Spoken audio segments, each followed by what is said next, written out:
Hello dear students, this is Ruchika चुग।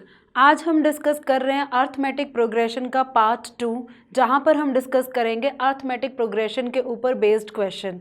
ध्यान रहे, यहाँ मैं अर्थमेटिक प्रोग्रेशन बोल रही हूँ। प्रोग्रेशन का मतलब वो लिस्ट ऑफ नंबर जिनको कॉमा के साथ सेपरेट किया जाएगा और ऐसी लिस्ट बनेगी जिसको प्रोग्रेस किया जा सकता है। प्रोग्रेस किया जा सकते का क्या मतलब है? इसका मतलब ये है कि जितने भी नंबर्स हैं वो कोई ना कोई रूल के अकॉर्डिंग होंगे और जितने भी नंबर हमें गिवन होंगे कॉमा के फॉर्म में, आगे आने वाले नंबर क्या हैं उनके ऊपर भी आइडिया लिया जा सकता है। तो आज का हमारा टॉपिक है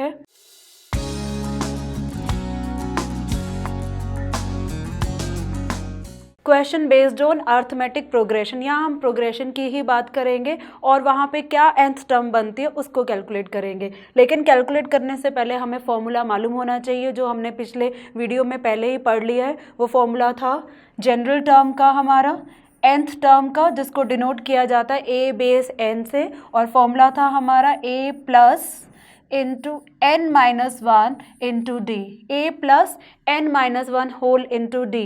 यहाँ पे वेरियस जो हमारी थिंग्स हैं वो कौन कौन सी है? एक तो है हमारी nth टर्म, एक है हमारा a जिसको बोला जाता है फर्स्ट टर्म, n का मतलब होता है नंबर ऑफ टर्म्स और d का मतलब होता है कॉमन डिफरेंस। टोटल यहाँ पे चार चीज़ें हैं। इन चारों में से कोई एक अगर हमें नहीं मालूम है, बाकी तीन मालूम है, तो इस फॉर्मूला के अकॉर्डिंगली वो चीज़ कैलकुलेट की जा सकती है। तो आइए देखते हैं वो क्वेश्चन कैसे हैं और कैसे ये फॉर्मूला लगा के हम वैल्यूज़ को कैलकुलेट कर सकते हैं।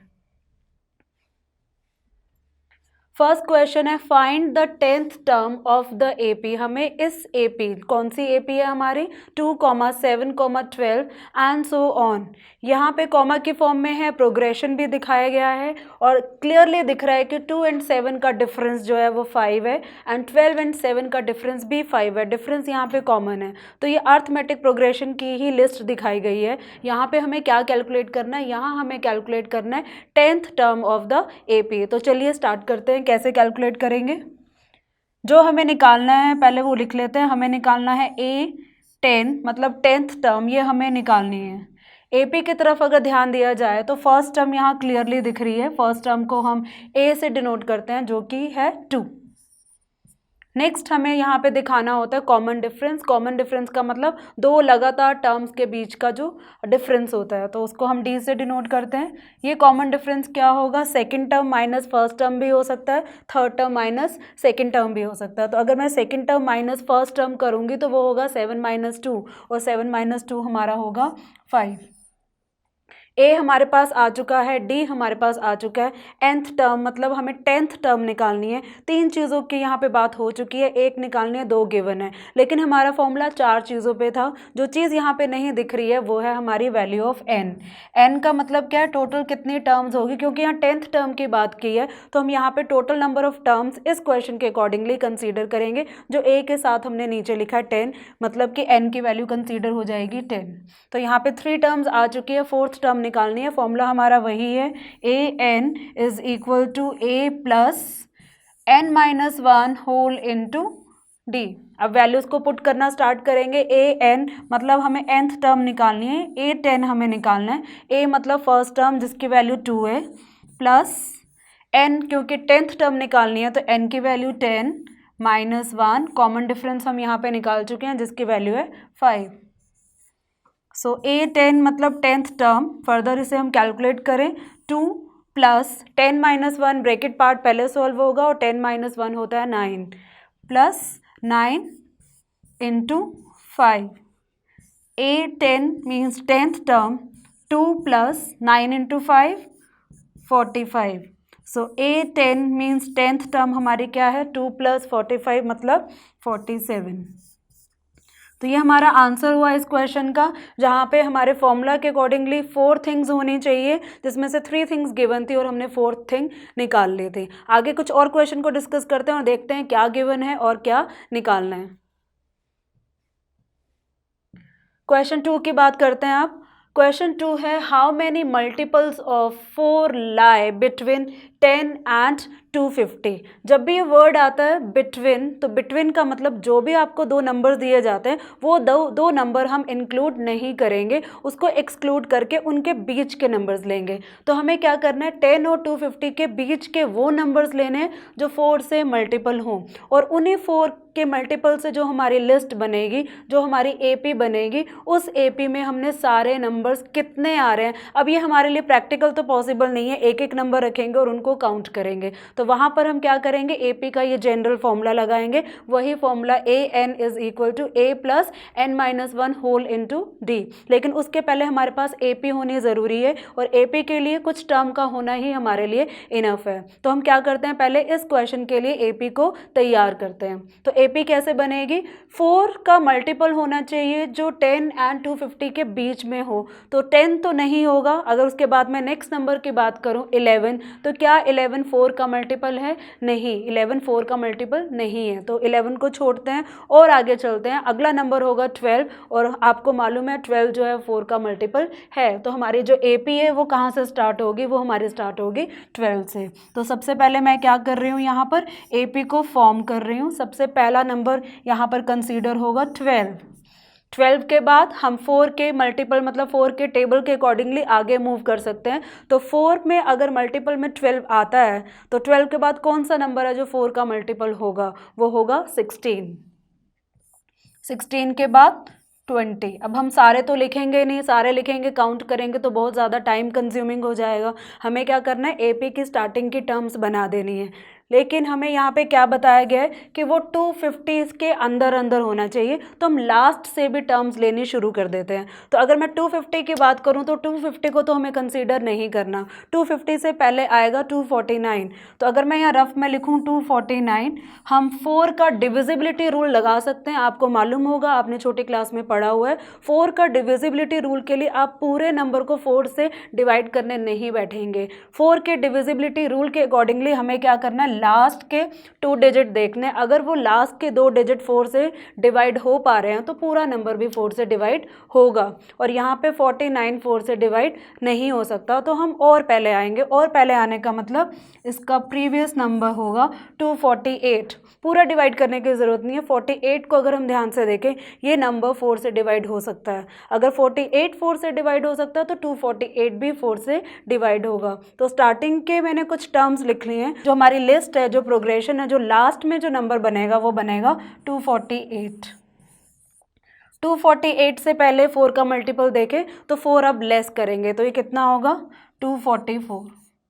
इसके बीच में काफ़ी सारे नंबर होंगे, वो हमने शो नहीं किए हैं। अब ये नंबर जो हमारे इस लिस्ट में दिखाए जा रहे हैं, ये सारे के सारे 4 का मल्टीपल है, starting from 12, then 16, then 20, so on, और लास्ट में हमें मिलेंगे 244, 248। ये सारे नंबर हमारी एक रेंज के अंदर है। वो रेंज क्या है, 10 to 250। अब हमें क्या बताना है, हमें ये बताना है कि ये कितने नंबर है। तो प्रैक्टिकली ये पॉसिबल नहीं है कि सबको काउंट करके देखें। यहाँ पर हम एपी को अप्लाई करेंगे, एपी का जनरल फॉर्मूला अप्लाई करेंगे। तो चलिए अप्लाई करते हैं। तो यहाँ पर मैं एपी के अकॉर्डिंगली निकाल लेंगे फर्स्ट टर्म जो कि है 12। नेक्स्ट हमें चाहिए कॉमन डिफरेंस, जिसको डिनोट किया जाता है डी से। कॉमन डिफरेंस निकालने के लिए हम क्या करेंगे, सेकेंड टर्म में से फर्स्ट टर्म को माइनस कर देंगे। 16 में से 12 को माइनस किया 4। अब यहाँ पे पूछा गया how many multiples. How many multiples का मतलब हमें क्या करना है, n की वैल्यू निकालनी है। फॉर्मूला की बात करें तो फॉर्मूला है हमारा an is equal to a plus n-1 into d. तो क्या हमें a मालूम है, a क्या होगा, वही लास्ट टर्म होगी। तो इस पूरे क्वेश्चन के अकॉर्डिंगली हमारा जो an होगा वो क्या होगा, 248 लास्ट टर्म, क्योंकि हमें मालूम है। तो an की वैल्यू 248 हमें मिल चुकी है, a की वैल्यू 12, d की वैल्यू 4। तो इजीली हम n की वैल्यू निकाल सकते हैं पुट करके। तो चलिए पुट करते हैं। an हमारा क्या है, 248 is equal to first term हमारी है 12 प्लस हमें नहीं मालूम कितने नंबर ऑफ टर्म्स हैं जो 248 तक लेके जाएगी, तो उसे हम n ही रखेंगे -1, और d हमारा यहाँ पर है 4। सॉल्व करते हैं। 248 is equal to 12 plus n-1, पूरा मल्टीप्लाई हो रहा है 4 से, तो पूरा मल्टीप्लाई करते हैं। 4 इंटू n, 4n, 4 इंटू -1 ये हमें देगा -4। आगे अगर कैलकुलेट करें 248 इज इक्वल टू 12 - 4 हो जाएगा 8 प्लस 4n। अब इस 8 को अगर मैं इधर लेकर आऊँगी वो सब्ट्रैक्ट हो जाएगा 248 से, जो हमें क्या देगा 240 इज इक्वल टू 4n। तो n की वैल्यू हम कैसे निकालेंगे, जब ये 4n से सेपरेट होगा दूसरी साइड जाएगा और दूसरी साइड जाके उसे डिवाइड होना पड़ेगा, और 240 को अगर मैं 4 से डिवाइड करती हूँ तो हमें कितना मिलेगा 60।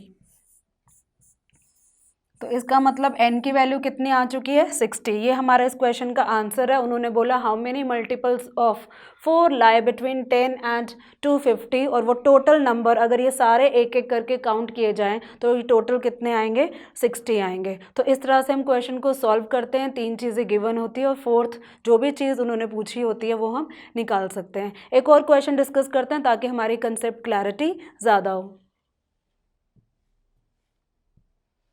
नेक्स्ट क्वेश्चन है, बिल्कुल ही डिफरेंट क्वेश्चन है, पहले से फॉर्मूला हमारा वही लगेगा। इस क्वेश्चन में एपी नहीं दी गई है, रादर इसमें एपी पूछी गई है। So they are asking determine AP arithmetic progression whose third term is 16। पूरी एपी उन्होंने पूछी है निकालने के लिए, लेकिन थर्ड टर्म उन्होंने दी है 16 एंड सेवन्थ टर्म की यहाँ पे सिर्फ बात हो रही है, वैल्यू गिवन नहीं है। वो क्या बात हो रही है, ये बोल रहे हैं सेवन्थ टर्म एक्सीड्स का मतलब ज़्यादा है, किससे, फिफ्थ टर्म से वो ज़्यादा है, और कितनी ज़्यादा है 12 है। तो इस कंडीशन को अप्लाई करके हम कहीं ना कहीं एपी को बना सकते हैं। कैसे बना सकते हैं, चलिए वो देखते हैं। तो क्वेश्चन को हम स्टार्ट करते हैं। उन्होंने क्या बोला कि थर्ड टर्म 16 है। थर्ड टर्म का मतलब उन्होंने किसकी वैल्यू दी है, A3 की। A3 की वैल्यू हमें क्या मिल चुकी है, यहाँ पे 16 मिल चुकी है। और A3 को अगर मैं जनरल फॉर्मूला से एपी के लिए बताऊँ तो वो क्या होगा, A प्लस 2d, जैसा कि हमने पिछले वीडियो में डिस्कस किया था। सो A3 क्या हो जाएगा, A plus 2d is equal to 16। अब इसको ध्यान से देखा जाए, ये एक ऐसी इक्वेशन है जिसके 2 वेरिएबल्स हैं।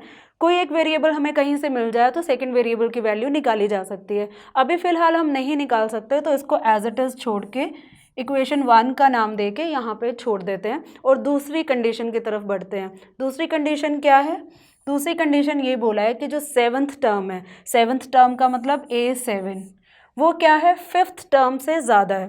किससे ज़्यादा है, फिफ्थ टर्म से ज़्यादा है। मतलब ये टर्म बड़ी है सेवन्थ वाली, फिफ्थ टर्म छोटी है। फिफ्थ टर्म कितनी छोटी है और सेवन्थ टर्म कितनी बड़ी है, उन्होंने बताया 12 है। तो सेवन्थ टर्म फिफ्थ टर्म से 12 ज़्यादा होने का मतलब दोनों टर्म्स के बीच का डिफरेंस 12 है।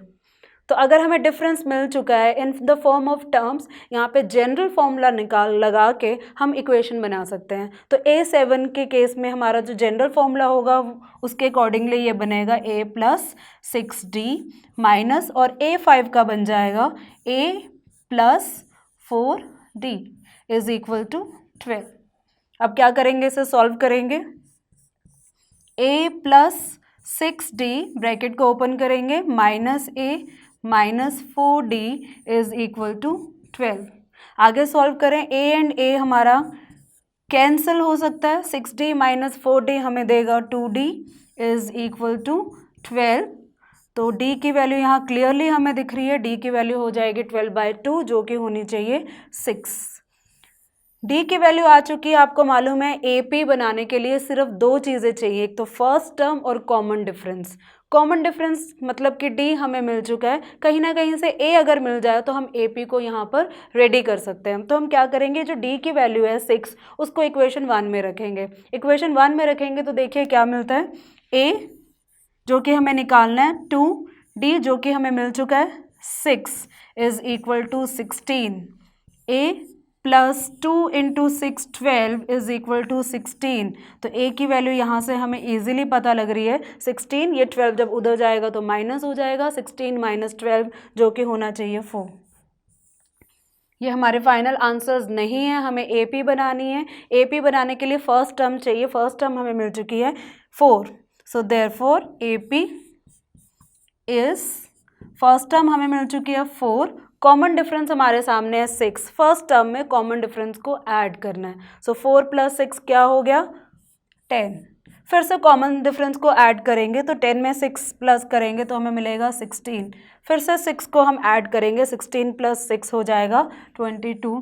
और इस तरह से हमारी AP तैयार हो चुकी है। तो AP को रेडी करने के लिए हमें A एंड D चाहिए था, A एंड D तो नहीं था क्वेश्चन में, तो हमने क्या किया, उन्होंने जो सिचुएशन दी उसको इक्वेशन फॉर्म करके सॉल्व करके हमने यहाँ पे कैलकुलेट कर ली अपनी AP। तो इस तरह के क्वेश्चन हमारे आते हैं जनरल फॉर्मूला के अकॉर्डिंगली। अब मैं आपको कुछ टास्क दे रही हूँ, कुछ क्वेश्चन दे रही हूँ, आप एक बार पॉज करके देख सकते हैं ये क्वेश्चंस क्या हैं, और इन क्वेश्चन को आप कैलकुलेट करके कमेंट सेक्शन में डालकर उसका आंसर शो कर सकते हैं। अगर कोई डाउट आ जाता है वो भी आप कमेंट सेक्शन में पूछ सकते हैं। तो ये जो वीडियो था उसमें हमने डिस्कस किया कि जो जनरल टर्म है, जो जनरल फॉर्मूला है या nth टर्म है AP के अकॉर्डिंगली, उस पर कैसे क्वेश्चन आ सकते हैं और उसको कैसे सॉल्व किया जा सकता है। अगले वीडियो में हम डिस्कस करेंगे अर्थमेटिक प्रोग्रेशन का सीरीज़ फॉर्मूला, सीरीज़ जहाँ पे हम बात करते हैं सम की। तो वहाँ पर हम डिस्कस करेंगे कि किसी भी सीरीज़ का मतलब किसी भी AP का सम कैसे निकाला जाए। तब तक आप इन क्वेश्चन को सॉल्व करो और कमेंट में जाके वहाँ पर डिस्कस करो।